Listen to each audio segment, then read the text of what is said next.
Hey everybody, welcome back to the channel. It's been a long hiatus, but I wanted to get a video out there, show you my recipe for making summer sausage out of beef, deer, and pork. So stick around, I'm going to show you my recipe, show you the process, and show you how to get it done. Stick around.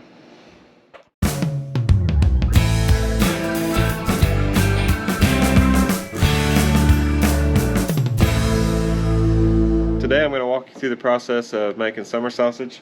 I'm going to have the ingredients in the description below. I'm going to show you step by step on the process that I take. I've copied a little bit from the Bearded Butchers. They've got a good recipe. I modified it a little bit after a few tries. I'll show you the recipe I have and how I get it done. So here's some of the ingredients I use. So we've got the Backwoods, LEM Backwoods Summer Sausage Mix. I use Hoosier Hill Hickory smoked powder, coarse ground black pepper, and mustard seeds. So that's the seasonings that I use. And then for the rest of the ingredients, I've got LEM Swiss, LEM Hot Pepper. These are both Hi-Temp cheeses. My meat today, I'm going to be using 8 pounds of venison deer, 8 pounds of ground beef, 3 pounds of ground pork unseasoned. So obviously the first step in this process is mixing up the meat.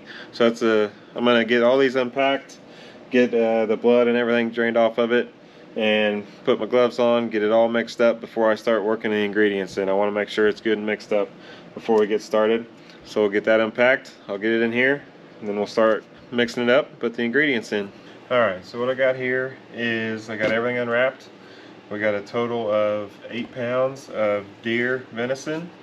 We have 9 pounds of ground beef and 3 pounds of ground pork unseasoned. So a total of 20 pounds here. We're going to do a 20-pound batch. First thing, this is still somewhat, not very much, but somewhat frozen, especially the venison, which is good. The colder the better when you start out with, because as you're working with it, it's going to warm up and it's going to get tacky. And that's what you want at the end, not at the beginning. So make sure it's nice and cold. Not frozen, but just nice and cold. So once I get this unwrapped, the first thing I do is I go ahead and get my casings. And it says to soak these for 30 minutes in warm water.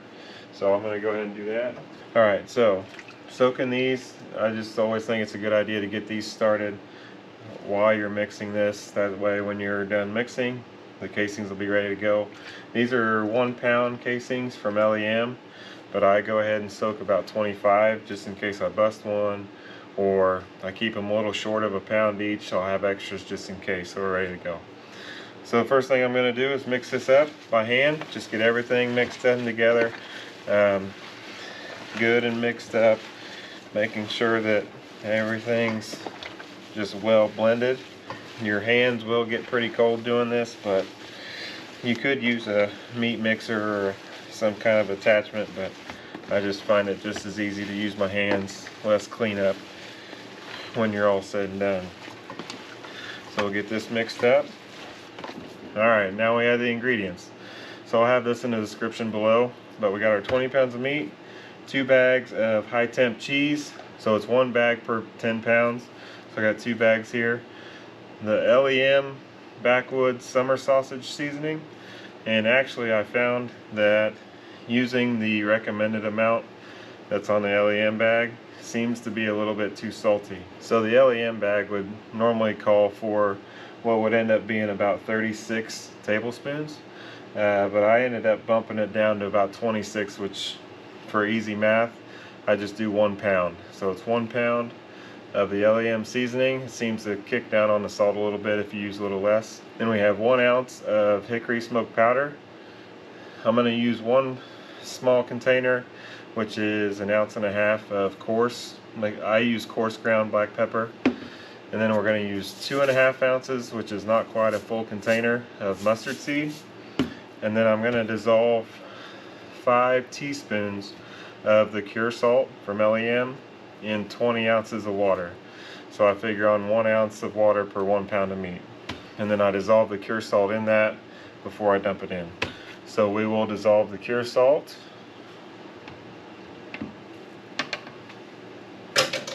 So your main goal, as you can imagine, is just to get everything incorporated, mixed in well, all mixed together. Try to get as even as possible, just like using my hands.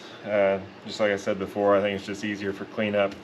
One thing I would recommend on your hickory smoked powder, make sure you don't have any big clumps in it, or else when it goes in the summer sausage, you'll know it if you bite into a clump of that.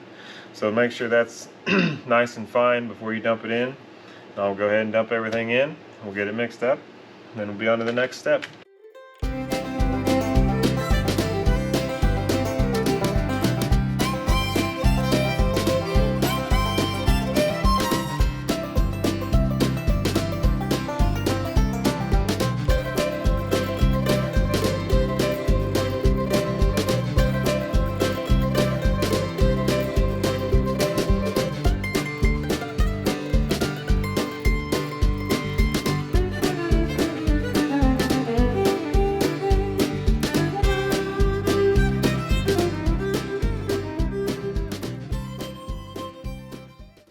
And once you're working with this, after a while you'll start to notice that the meat starts to get a little tacky, which is really what we're shooting for. It'll actually end up starting to stick to your latex gloves if you're wearing those. Once you think you got it all mixed together well, and it really starts to get that tacky consistency, that's when you know it's starting to warm up a little bit and you're ready to stuff. So I'm going to change gloves. I'm going to get the stuffer ready to go, and we'll be on to the final part of tonight. Alright, so this is a 15-pound manual sausage stuffer, LEM brand. I like using LEM stuff. Stainless, really nice to work with. I found out if I make a 20-pound batch, I use this 15-pound stuffer. I just have to put about 10 or 11 pounds in the first time, reload it once, and I'm done reloading, because that's kind of a pain reloading this if you use a 5-pound stuffer or something smaller. So I use a smaller tube for the 1-inch casings, and then I use the silicone, the food spray that LEM has. It says you can use this right beforehand. Yeah, so I just spray a thin coat in here just to keep from non-stick. Then I put a little on this O-ring here just to help with lubrication. When I stuff these, I like the metal hog rings. Some people like to tie them, but I seem to have good luck with this, so I'll load a hog ring up each time, twist it off and close it. I'll show a couple, and then we'll get this part done. Alright, that looks like about half, roughly.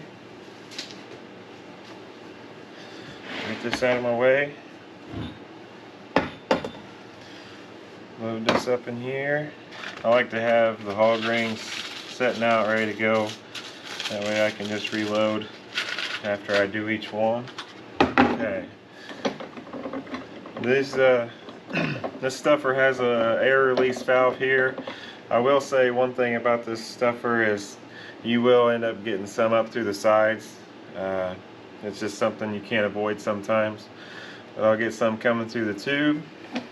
Take the pressure off, take them out of the warm water. They've been soaking for about 30 minutes now. One thing, it takes a little practice just to know how much pressure you need and how tight to hold this on the tube. I have busted a few in my life. It's going to happen. That's why you have extras. But I like to get a lot here on the end. Make sure you get them nice and tight. That'll make a good roll after it smokes and cools. You'll feel a lot of the air come out.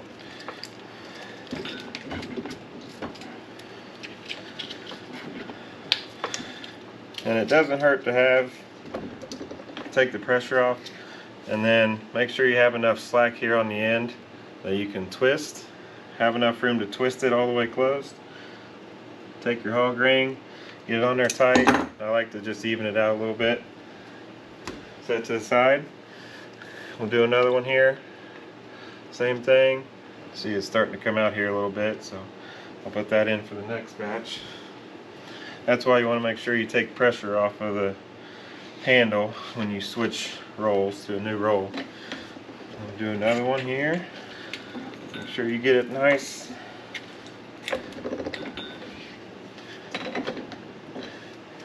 Twist it up. Get a little extra, you can throw it in the back in the container. I didn't have my hog ring loaded. Get that twisted in there. And just like that. Through the power of magic, camera work, and YouTube, when you come back, I'll have them all done. Alright, that didn't take long, right? So we have 22 rolls here that it made. For now, these 22 are going to go in the fridge. They're going to sit there overnight in the fridge, get set up, and then we will be back in the morning. We'll get the smoker going. I'll show you the fun part of smoking them, what that all entails, and then after that we're going to try it out, see how they turned out. So for now, I'm going to get all this mess cleaned up, get these in the fridge. I'll see you in the morning. Alright, good morning. It's a little early. Sun's getting ready to come up. We got the pit boss fired up and we're ready to go. So I'm going to run this pit boss on the smoke setting, which would be about 180, 200 degrees. And ideally this, for me, would take about 2.5 to 3 hours. So I'm going to put these on, get these going. The only maintenance that I'm probably going to do is come out in about 45 minutes or an hour, flip them around, move them around with the different hot spots on the smoker. So I'll try to keep this pretty even, move them around as need be. I'm shooting for 155 to 160 for internal temperature. I'll come out and start probing those about 2 hours in just to make sure. I'm running the Pit Boss Hickory blend for the pellets today, which I think works pretty well with the hickory smoke powder that I put in here. So we'll get these on and I'll check back in here about 2 hours. Alright, we're back a little over 2 hours in. You can see 22 rolls just about fills up this Pit Boss. I wouldn't want to do much more than that anyway. So I've been checking with my Therm Pro. We're about between 140, 145. So we're going to look at these a little longer. Now once these hit 155 to 160, I'm going to pull them off. Once you pull them off, you want to make sure you put them in an ice water bath to get the cooking to stop. So what I'll do is I'll put them in ice water bath for about a half hour, put them directly in the fridge, let them cool for the rest of the day, and then we'll try them tonight. Alright guys, so I just wanted to show you, I pulled a couple off that already hit about 158, 160 degrees. So they're starting to turn. It's going on 3 hours, not quite. So like I said, once these hit 155, 160, pull them off, put them straight in the ice water bath, and I'm going to let these sit for about a half hour probably, dry them off, put them in the fridge, let them cool off, and then once they're all done, cooled down tonight, we're going to come back. I'll cut one open, check it out, try it out, and let you know how it turned out. Alright, it's time for the last step. Time to see if the hard work all paid off. This is a little bit different recipe than I've used in the past, so I'm kind of curious myself to see how it turned out. They've been in the fridge for about 10 hours. Now we're going to cut this one open, see how it turned out. Alright, let's cut this open and see how we did. It already looks really good. Looks like we got everything mixed up nice. Cheese is mixed throughout. Let's cut some slices off and give it a try.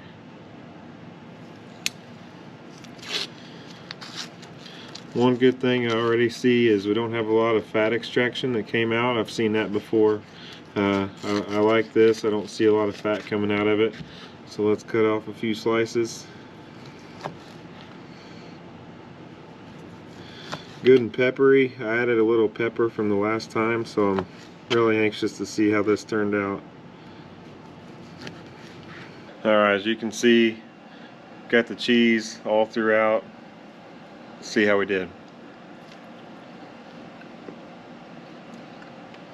Oh yeah. It's got just the right amount of hickory, I think. I think we did really good with the hickory powder. Just a little bit of kick from the hot pepper cheese. Taste a little bit of the Swiss, taste some pepper. That's all around some good summer sausage. Really happy with how this turned out. Well, thanks for sticking around. Hope you guys got some good tips out of this. If you got any good tips for me, any good suggestions, put them in the comments below. As always, if you don't mind hitting that like and subscribe, it helps me out. Like I said, give me any tips you got. Looking forward to making these recipes better and better. Thanks for joining. See you next time.